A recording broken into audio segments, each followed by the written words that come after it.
They told me for years there was no money in podcasting. Well, they were all wrong. So, Americans have this kind of, I don't know what it is about them, but they think everything they do matters to the rest of the world. Like they think of the American news cycle as the global news cycle. So, and in Canada, from a Canadian's perspective, you guys got your own shit going on, your own politics. No, it was reversed a few weeks ago with that whole trucker rally. But I guess in your community, and I guess Canadians in general, how in tune are you really with the American news cycle? Not in the slightest. Like I always kept track, well, mostly through you guys or through other, like half of my friends that I have in wrestling are all in the States, like, you guys and Ant and Nate and all these people. And it's just through interactions with them or just watching things on social media. Like I'm a very observant person. Like you can't tell, like when it comes to anything. So I'm like, okay, I'm watching my friends who are in a relationship.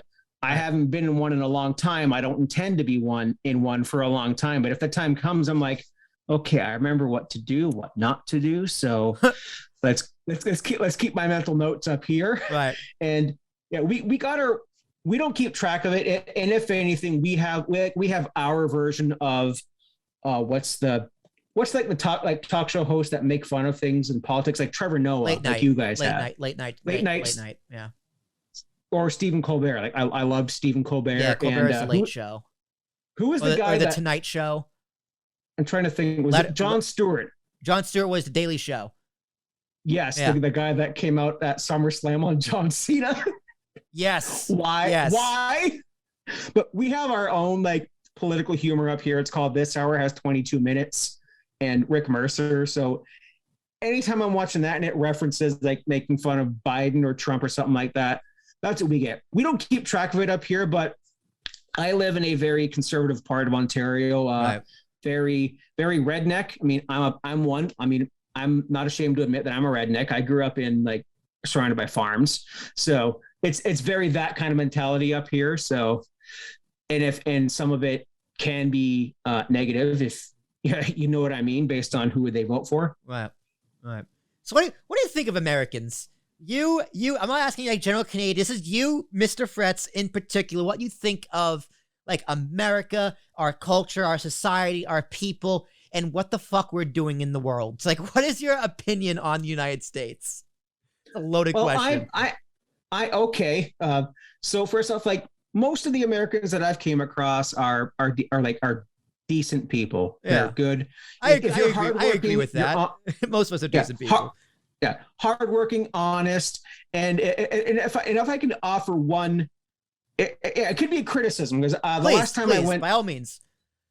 So I've been to the States a bunch of times. Like I went to Six Flags Darien Lake one year for a Christian music festival called Kingdom Bound. I saw Skillet.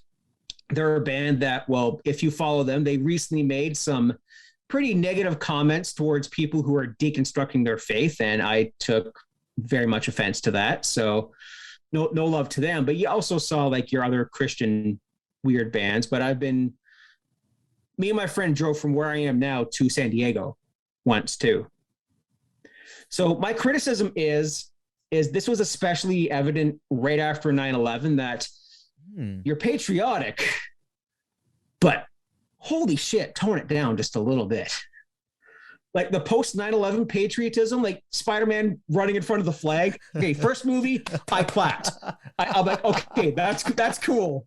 Second movie, third movie, holy fuck, move on. I mean, most tragic day in American history, dude. I can tell you exactly what I did on that day, but the patriotism's a bit much, but now with the trucker rally, we're starting to get that up here. So we all got to tone it down. I'm not going to lie, Mr. Fretz.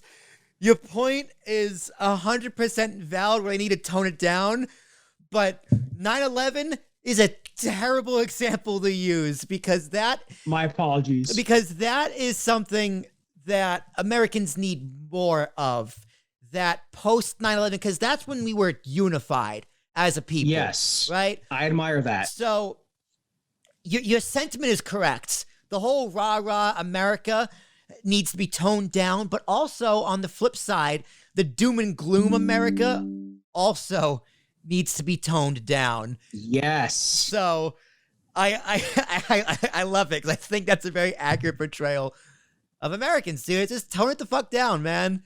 Live and let live.